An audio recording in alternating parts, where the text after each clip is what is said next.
Hi there guys, I hope you are having a good day. Grab yourself a cup of tea and let's talk some boxing. Now, Eddie Hearn has confirmed that Anthony Joshua vs Usyk is done and will happen on September 25th at Spurs Stadium.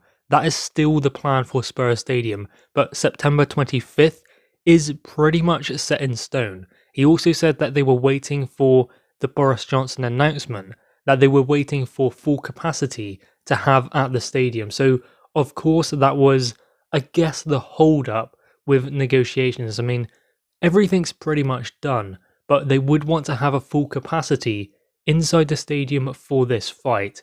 And given what Boris Johnson has announced, fans will be coming back in full capacity 100%. This month, 100% capacity allowed after COVID restrictions end on July 19th. So full capacity for Anthony Joshua versus Usyk, because that will happen on September 25th, a couple of months later.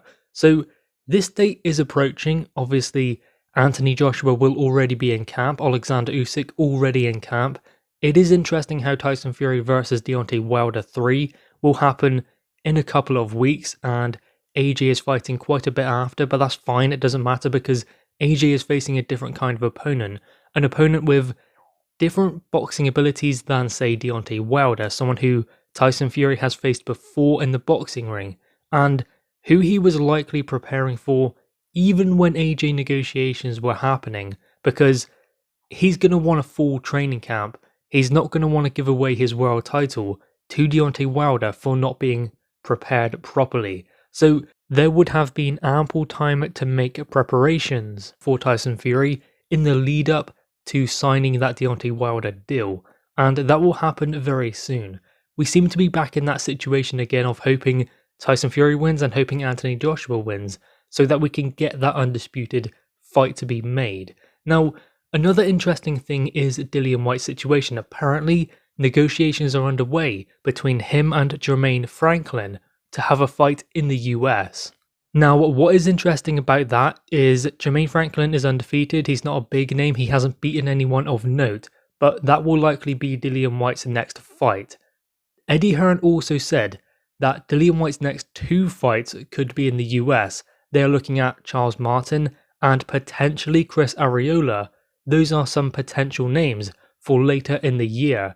So 2 fights in America, 2 more fights this year, and given the level of opponent, what does that tell you? That tells you that Dillian Whyte is going to remain active, but he's going to be looking to get his mandatory slot next year, which could tell us a little bit about what might happen with Undisputed, because obviously after Tyson Fury has his fight with Deontay Wilder, and provided he wins, which I believe he will do, we'll be talking about, okay, let's wait on Usyk versus Joshua. I mean, that's a great fight in its own right, and I am excited for that, so we're not going to be looking too far beyond that one, but Tyson Fury fans and Tyson Fury himself will likely do that. They will be looking at AJ if he is able to beat Usyk, then hoping that Undisputed can happen, provided they do want to make that deal. So that will be the next step for Tyson Fury. For AJ, he still has Usyk to focus on, and the build up to that fight, the fight itself, will be incredible. Following that though, there is going to be a situation, because if Dillian Whyte is fighting, say, Jermaine Franklin, then Charles Martin or Chris Arreola, it is clear he is going to not want to risk his WBC interim status and the possibility of becoming mandatory next year, meaning next year, before Undisputed can happen, Dillian Whyte will likely be called as mandatory. Given what they have laid out for Dillian Whyte, that does tell me they are going to be pushing the WBC to call them mandatory. And while yes, I know these aren't the type of opponents that Dillian Whyte usually picks, but at this stage of his career, after having that slip up against Alexander Povetkin, he won the return, but still, having that slip up does tell Dillian Whyte that he just needs a world title opportunity. That has been the thing he's been working towards for the last 5 or 6 years, and now that needs to happen. So a Jermaine Franklin, perhaps a Charles Martin, I don't really want to see him in there with Arreola. I don't really see the dynamic with that one. I think that Charles Martin might be better, although Charles Martin was in there with AJ and got stopped in 2 rounds. So there will be comparisons made, but that doesn't really matter. Charles Martin apparently is improved. I mean, he's gotten a little bit better. He had that loss to Kalnaki, he beat Gerald Washington, so adjustments have been made, but you would fully expect Dillian Whyte to be able to beat him and to stop him within 5 or 6 rounds. I believe that Dillian Whyte is definitely capable of doing that. Chris Arreola might be a little bit tougher, but I mean, it's not really about him getting a lot out of the fight like he would do against, say, Joseph Parker or Oscar Rivas, Alexander Povetkin. It's not really about that at the moment. I believe what is important for Dillian Whyte and the plan they have set out is to become mandatory in 2022. That is the thing they are going to focus on above all else. So that is why this level of opponent is being picked for Dillian Whyte. And there's no shame in doing that considering what he has done previously in his career. Other fighters do it, and they get their world title opportunity without facing the likes of Joseph Parker, Oscar Rivas, Derek Chisora, Alexander Povetkin. So now it's Dillian Whyte's turn to just push for the world title. Now, that could get in the way of Undisputed, we don't know just yet, because we don't know what is going to happen with Wilder Fury or AJ versus Usyk. One thing we do know now about AJ versus Usyk is it's done, it's on September 25th, and they are still pushing towards having it at Spurs Stadium, when Spurs will be away at Arsenal, I believe. So you have the football then going straight into the boxing, and they are looking to have a full capacity. That is why they have held out with the announcement to ensure that they could have capacity, which is around 60,000 plus at Spurs Stadium.